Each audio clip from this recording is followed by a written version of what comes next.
Serafina, a South African visionary, is the hidden brain behind a flourishing manufacturing empire. Serafina is the unmentioned secret strength behind the firm co-founded by her husband Jeremiah and his best friend, business partner Bradley.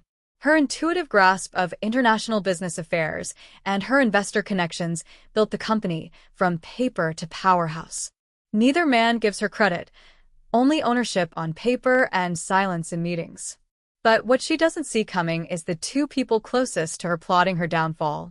Unbeknownst to her, Bradley and Jeremiah are both entangled in an affair with Rebecca. Rebecca, the young, beautiful, cunning assistant, has seduced both men. Rebecca slips easily between Bradley's and Jeremiah's beds. Behind closed doors, Rebecca whispers to Jeremiah. Jeremiah, wrapped in ego and Rebecca's embrace, begins to listen. She whispers ideas into Jeremiah's ear, that Serafina is more a liability than a partner, that her inability to conceive is a weakness, that she's too emotionally attached to business. With forged signatures, manipulative tricks, and cold betrayal, Jeremiah and Bradley succeed. Serafina is removed as a shareholder. She's also served with divorce papers, citing infertility and lack of contribution. In a brutal divorce settlement negotiation, she is forced to accept $100,000 and sign a non-contest clause. Her signature becomes her exile. The humiliation crushes her. While Jeremiah grows arrogant and reckless, trusting Rebecca to handle sensitive documents and offshore accounts, Bradley uses that window to falsify records and launder funds through a shell company, one that Jeremiah unknowingly signs off on. During one of their lustful nights, Bradley says to Rebecca, "Let him do the dirty work." When the SEC comes knocking, it's his name on every transaction. Rebecca, ever the chameleon, plays dutiful assistant to Jeremiah during the day and Bradley's secret co-conspirator by night. That night, in their formerly shared penthouse, Serafina burns all her photos and erases her existence from social media. Then Serafina disappears. She relocated to Yokohama, Japan. Here, anonymity is her bomb. She rebuilds. Slowly over time, her reputation grows. She starts a small boutique consulting firm, advising minor international companies, until a company named Tanaka Industries appears in her inbox. A few days later, she settles in for a video call from Hiroto, the enigmatic CEO of Tanaka Industries, a titan in Japan's steel empire, heir to Japan's largest steel fortune. Hiroto sees her for the first time. Her intelligence and quiet resilience intrigues him. Serafina speaks with elegance and clarity. Her mind sharp, her presence magnetic. On Zoom, he studies her, not like a predator, but like a man who sees fire beneath ashes. With no emotions in his voice, Hiroto says, "You're clearly too brilliant to be working with small firms. Meet me for dinner. Let's negotiate properly." He invites her to Tokyo to discuss the deal in person and to finalize the contract. After the call, Hiroto tells his assistant, "Cancel the meetings with the other consultants. I want her." That dinner changes everything. The dinner is electric. Across the table, Hiroto can see she carries invisible wounds.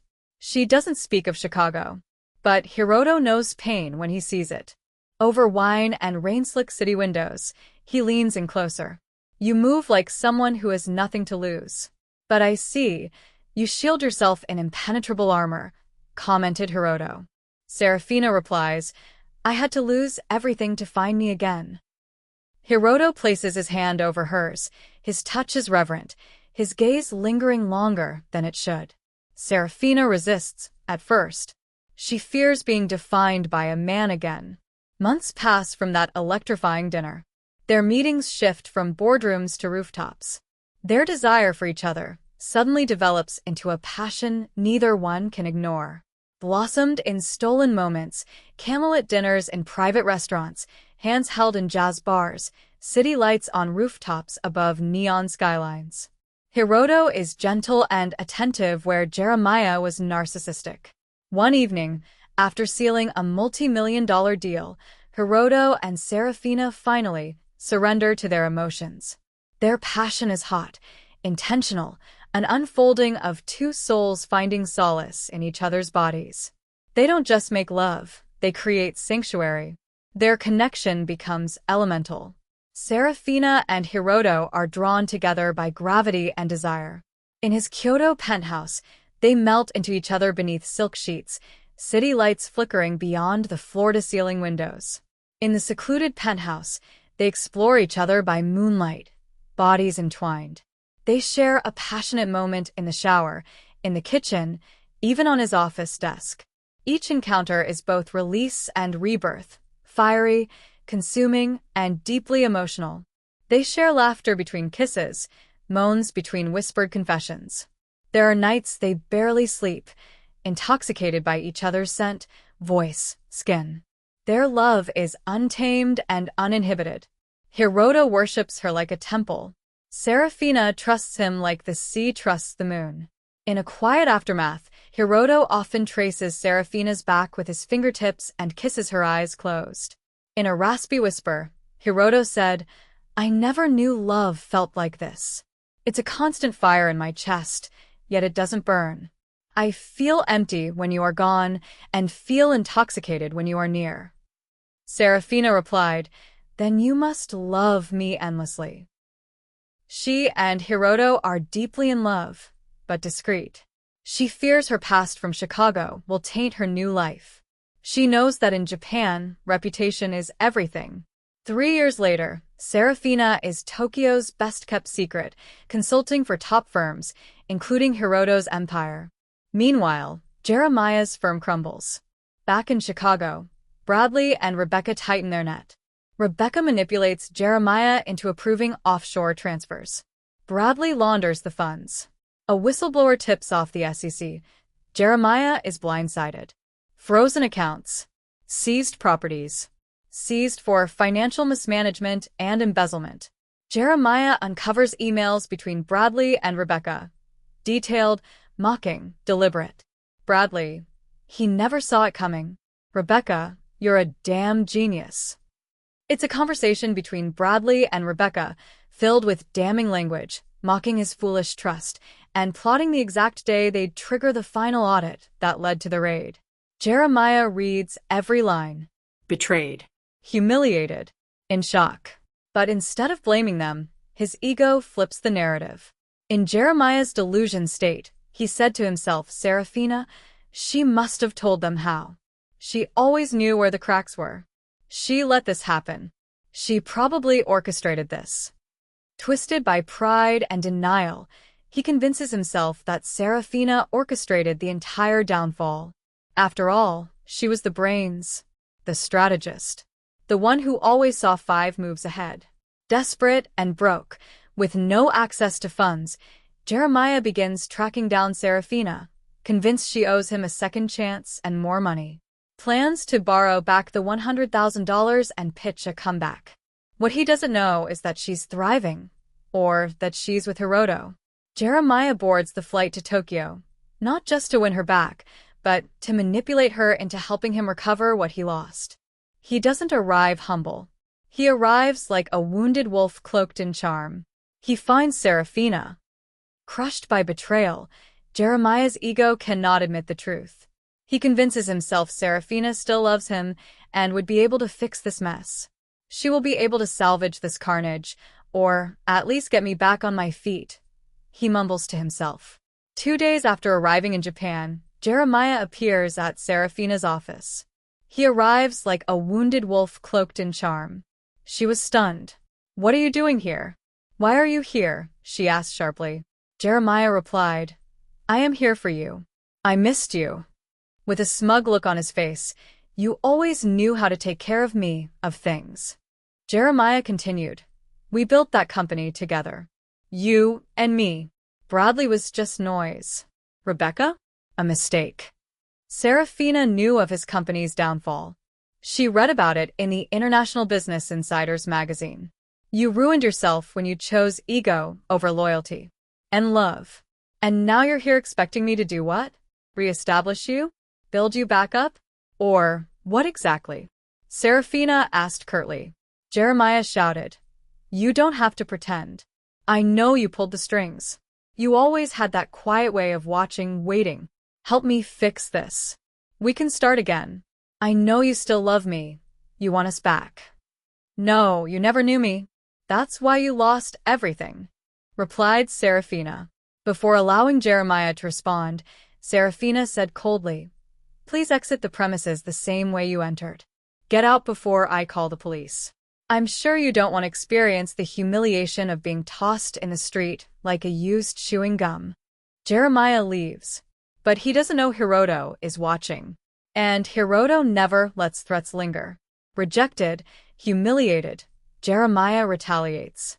He leaks stories to the Yokohama press about Serafina's divorce, infertility, and business collapse, framing her as manipulative and undeserving. The headlines exploded. The news reaches the press in Tokyo. Headlines read, "Successful foreigner leaves a trail of incompetency overseas." Disgraced South African consultant with shady Chicago past, linked to scandal? The fallout was brutal. Many of Serafina's clients began to pull their business. They do not want to be associated with someone who cannot maintain a business relationship or bring shame to their brands. Serafina disappears again in hopes for a silent retreat, in hopes that the fury will die down. Her heart is broken, not because of the scandal, but because Hiroto may now see her differently. But Hiroto is not Jeremiah. Hiroto is frantic. He mobilizes his private security to track her down. In the meantime, Hiroto had some of his men find Jeremiah. Jeremiah was at a bar when men in black suits dragged him to the back alley. Hiroto confronted Jeremiah. Hiroto says to Jeremiah in an eerily calm, yet commanding voice, "You came after the bearer of my heart. You came back to inflict pain and misery. You will pay for that. No, I am not bound by mercy." Hiroto commands his guards, "Teach him silence." Jeremiah was beaten by Hiroto's men. Not killed, but just enough to remember the pain. Hiroto holds a press conference. He reveals Jeremiah embezzled funds and silenced her voice, clears Serafina's name, and praises her integrity, brilliance, and honor. He tells them she was the genius behind Jeremiah's company. In addition, she built her firm independently and is now one of the most sought-after consultants in East Asia. She is the strategic mind behind his firm's global growth. The media narrative turns. Tokyo rallies behind her. A quiet kind of justice. 2 months later, Hiroto finds Serafina in Penang, Malaysia. She's barefoot, standing on the beach, sun spilling over her skin, watching the waves hit the shore. "You're a hard woman to find," Hiroto said as he walked up beside her on the beach with his bare feet being cooled in the sand. "Why did you come?" Serafina asked in a soft tone. "I came because I love you. I will never let another man rewrite your story." Serafina turns her head back to the water. "I'm pregnant. 10 weeks. They told me I could never be a mother. And here I am with life inside me," she whispers. She never thought it was possible. Her doctors said it was unlikely. But here she is pregnant. With Hiroto's child. Hiroto turns Serafina to face him, then he drops to his knees in the sand, kisses her stomach. With tears in his eyes, Hiroto says, "Then we have already created our future. Come home." "On one condition," says Serafina, "only if I get to keep my agency. I won't disappear behind your name." Hiroto informed her, "You were never behind me. You stand beside me. I will spend the rest of my life protecting you." They return to Tokyo as partners in business, in love, in legacy. Their passion never dimmed. Their nights remain feverish, their mornings filled with tender embraces and whispered dreams of their future child. Epilogue. Hiroto holds their 2-year-old son in his arms in his office. The child holds onto his daddy's neck as they stand by the office window overlooking Tokyo's city skyline. Serafina's agency expanded into the European market. She trains young African and Asian women to lead multinational ventures.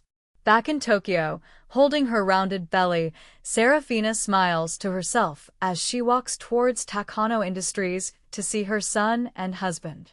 Jeremiah? Broken. Forgotten. Bradley and Rebecca? Indicted. Each serving time in prison for their participation in the embezzlement.